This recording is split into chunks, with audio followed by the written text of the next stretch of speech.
नमस्कार, आपण बघत आहात महान्यूज 7. मी अनुराग नंदकिशोर शिंदे. वळूया आजच्या काही ठळक बातम्यांकडे. मुख्यमंत्र्यांच्या होम ग्राउंड असलेल्या नागपूर जिल्ह्यातील ग्रामीण भागात शेतकऱ्यांच्या समस्या अद्यापही कमी होताना दिसत नाही. पाणी टंचाई, वाढती उत्पादन खर्च, अपुरी वीज पुरवठा आणि शेतमालाला योग्य भाव या मूलभूत प्रश्नांवर ठोस तोडगा निघालेला नाही. सरकारकडून घोषणा होत असल्या तरी प्रत्यक्षात शेतकऱ्यांच्या अडचणी तशाच कायम असल्याचा आरोप ग्रामस्थांकडून केला जात असतो. हा न्यूज 7 मध्ये आपलं सर्वांचं स्वागत आहे. मी Jitendra Kolhe, media reporter, state of Maharashtra. आज आपल्यासोबत जुळलेले आहे की शेतकरी संघटनेचे जे अध्यक्ष आहे नागपूर जिल्ह्याचे संजयजी चौधरी. आपण महत्त्वाचा विषय यांच्यासोबत हा घेणार आहोत की शेतकऱ्यांना ज्या माल विकताना ज्या समस्या येत आहे त्या कशा पद्धतीने येत आहे, आज आपण यांच्याकडून जाणून घेणार आहोत. नमस्कार, मी संजय चौधरी, शेतकरी संघटना जिल्हाध्यक्ष. माझ्याकडे काही शेतकरी आले होते.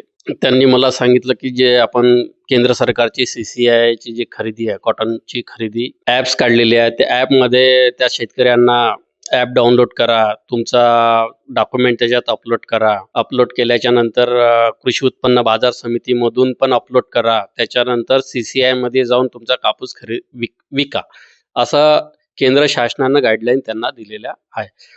पण ॲक्च्युअलमध्ये जे पाहता, ॲप डाउनलोड केल्याच्या नंतर, डॉक्युमेंट अपलोड केल्याच्या नंतर त्या CCI मध्ये त्यांची खरेदी होत नाही आहे. खरेदी करत असताना त्यांना खूप मोठ्या संघर्ष करावा लागत आहे. त्यांच्याकडून वेगवेगळ्या प्रकारचे डॉक्युमेंट घेत आहे आणि महत्त्वाचा मुद्दा म्हणजे त्यांनी सगळं केल्याच्या नंतरही त्या CCIच्या ऑफिसमध्ये त्यांचं नाव येत. त्यांना विचारणा केली असता ते म्हणते की नाही, आमच्याकडे नावच नाही आलं. खरेदी विक्री म्हणते की नाही, आम्ही आमच्याकडून नाव पाठवलं. शेतकऱ्यांची दिशाभूल होत आहे असं आपल्याला म्हणायचं आहे. शेतकऱ्यांची टोटली दिशाभूल करत आहे. कारण मी स्वतः त्याच्यामध्ये प्रॅक्टिकली पाहिला, सगळं हे केलेलं आहे. त्यांचं असं म्हणणं आहे की जो कॉटन आहे तिथं नेल्याच्या नंतरही त्या कापसाच्या गाड्या वापस करत आहे. कारण त्यांना म्हणतं की तुमचा मॉइश्चरचा प्रॉब्लेम आहे. त्यांना 12% आत मॉइश्चर पाहिजे. आजच्या परिस्थिती अशी आहे, कारण हिवाळा असल्या कारणानं टोटली कापसाला 12च्या नंतर म्हणजे 15, 16, 17 पर्यंत मॉइश्चर येत आहे. मग नैसर्गिक मॉइश्चर त्याला 15, 16, 17 येत आहे, तर मग यांना 12% आपण द्यायचे कुठून?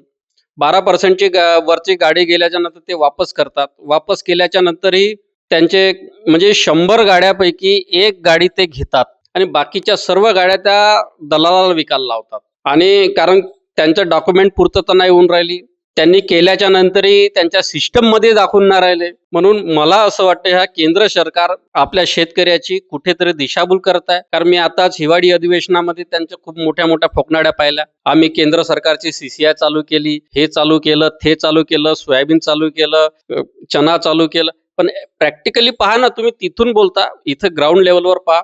कारण आम्ही अनुभव घेतलेला आहे. कुठल्याही प्रकारची CCI ची खरेदी चालू नाही आहे आणि जिथं चालू असेल तिथं तुमची डॉक्युमेंट पूर्ण होत नाही, तुमचा क्रायटेरियात बसत नाही. अशा वेळेस कास्तकारांनी काय करावं? हे अशाच पद्धतीची जे दुर्व्यवस्था जी शेतकऱ्यांसोबत होत आहे, हे शेतकरी जे आहे ते कोणत्या विभागामधले आहे की ह्या सगळ्या शेतकऱ्यांमध्ये, म्हणजे जसं कडमेश्वर तालुक्यामध्ये जो भाग आहे, कोणत्या भागामध्ये सगळ्यांसाठीच असं होत आहे की पर्टिक्युलर कोणते जे शेतकऱ्यांचा जो विभाग आहे त्यांच्यासोबत असं होत आहे? नाही, हा टोटली कडमेश्वर तालुक्याचा जे ॲप बनवलेली आहे. आपल्या इथं 3 मिल्स आहे. एक धापेवाडा मिल्स आहे, एक कोडी मिल्स आणि एक आपली सुलतानिया हे गोंडखेड रोडवर सुलतानिया कंपनी, अशा 3 कंपन्या आहे. तिन्ही कंपन्यात हाच प्रॉब्लेम आहे. आपल्या CCI ची खरेदी चालूच नाही आहे आणि जर गाडी तिथे गेली त्याची वापस करतात. माझ्या डोळ्याच्या समोर गाडी वापस नेलेली आहे. यामध्ये खूप मोठी दुर्दैवाची गोष्ट आहे की मुख्यमंत्र्यांचं होम ग्राउंड असलेलं जे नागपूर जिल्हा आहे आणि नागपूर जिल्ह्यामध्ये येणारा जो ग्रामीण भाग आहे हा शेतीवर अवलंबून आहे. आणि अशा विभागासाठी आपण आता समोरच्या काय करण्याचं धोरण ठेवलेलं आहे? आम्ही आता निवेदन देण्याचं ठरवलं. निवेदन दिल्याच्या नंतर जर आमची मागणी पूर्ण नाही झाली तर तीव्र आंदोलन करण्याचा आमचा मानस आहे. नागपूरवरून जितेंद्र कोल्हे यांची रिपोर्ट, महान्यूज 7.